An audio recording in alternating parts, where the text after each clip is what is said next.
Urbanites do not understand the hunt and kill culture of the South. Man has hunted for food, for sport, for camaraderie, and for blood for centuries. It's all ego to the unenlightened, but there is something more to it, a quickening, a language of subtle signs between father and son, signals that liberate and strengthen, and sometimes wound and scar. But it's hard to see anything when you're smack in the middle of it. One sunrise in 1973, my dad was standing in a duck blind in a Louisiana marsh with a duck call in his mouth and his right index finger on a trigger.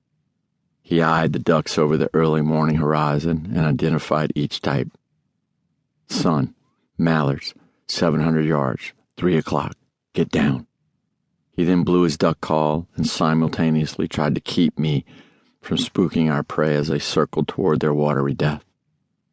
In the beginning, Dad saw the birds long before I did, but I was a quick study, and by now, at 11 years old, he was calling me the Hawk and Eagle Eye, the same nicknames his father had given his mother Nettie, who never missed a thing.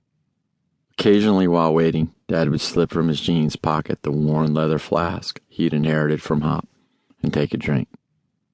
"Don't look up, son," he said between calls. "Don't move. I'll tell you when. They're almost in range. Let them pass one more time. You take the one on the right, I'll take the one on the left." He never once uttered the words, "let them pass one more time," without them passing one more time. He was a blood prophet. I loved hearing those words. Let them pass one more time meant that we had them, that he had convinced the birds that it was safe to land near the plastic ducks that floated on our pond. He would crouch down a little lower and let the Benson & Hedges menthol 100 cigarette fall to the damp floor made of the wooden 2x4s that held our blind sturdy over the water. With his throat strained and his gaze piercing, he would watch the birds fly lower. Then his head would pivot left to right as he changed the cadence of his calls. Caw, caw, caw, caw, caw, caw, caw. Caw, caw, caw, caw, caw, caw, caw. I watched the cigarette as it hissed on the damp boards, and I watched patiently for his next instructions with my finger on the trigger. When the birds were close, but not close enough, he'd place his hand on my shoulder and turn his head slowly, catching my admiring stare as he tracked the airborne movements of our prey.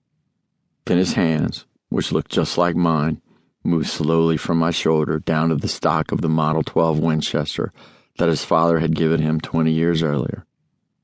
"Son," he whispered, "they're right over the decoys. Get 'em." The ducks were always closer than they needed to be.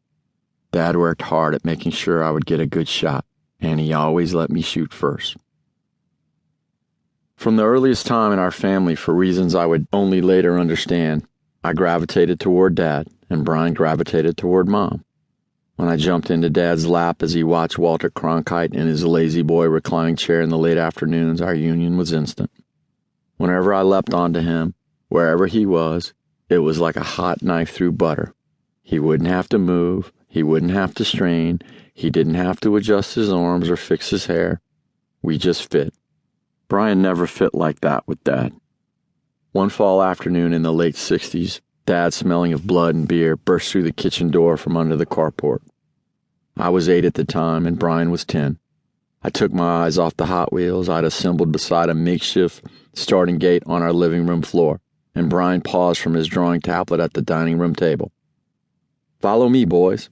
I got something I want to show you," he said, toting a green and white Igloo cooler, spotted and streaked with mud and blood. Mom walked to the back door and held it open for him as he kissed her hello. It always made me happy to see them kiss. He set the green ice chest down on a picnic table on the backyard patio.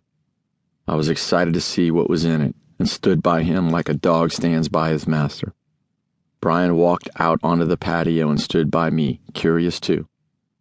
"Bryan, have Mom get me my fillet knife from the cabinet over the refrigerator."